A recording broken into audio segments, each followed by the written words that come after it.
অন্তর্বর্তী সরকারের সময় করা কিছু অধ্যাদেশ অধিকতর যাচাই বাছাইয়ের জন্য সংসদে উপস্থাপন করা হয়নি।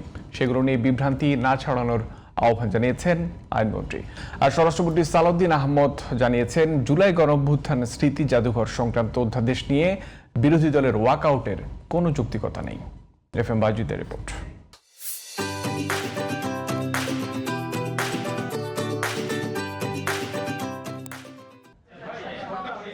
রোববার অন্তর্বর্তী সরকারের আমলে জারি করা অধ্যাদেশ সংসদে পাশের বিষয়ে সচিবালয়ে সংবাদ সম্মেলন করেন আইন ও স্বরাষ্ট্রমন্ত্রী।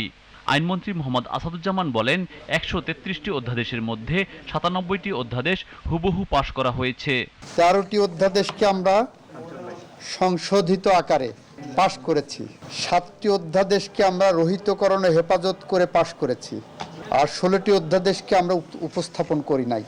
অন্যান্য বিলের ব্যাপারে আমরা যেটা বলেছি, অধিকতর যাচাই বাছাই করা প্রয়োজন। এ সময় গুম ও মানবাধিকার কমিশন অধ্যাদেশ আইনে রূপ না দেওয়ার বিষয়েও সরকারের অবস্থান জানান আইনমন্ত্রী। গুম কমিশন একটা ডিফাইন করে বললেন মানবাধিকার কমিশনই গুম কমিশন। ধরেন একজন গুমের শিকার হলো, তার পরিবার গেলেন আইসিটি বলল যে আমি এটা নিতে পারবো।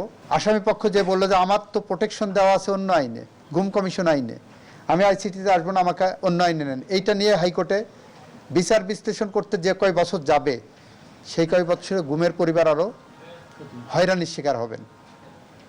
এই কারণে আমরা মনে করেছি যৌক্তিকভাবে এটা আরও বেশি যাচাই বাছাই প্রয়োজন।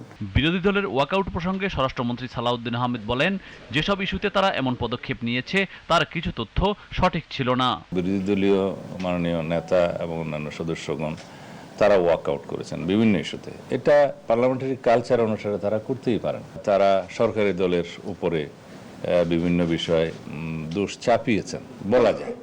সেই বিষয়গুলো আমরা তাৎক্ষণিকভাবে যতটুকু অ্যাড্রেস করা দরকার পার্লামেন্টে, সেইটুকুন আমরা অ্যাড্রেস করেছি। FM Bayazid, GTV news, Dhaka.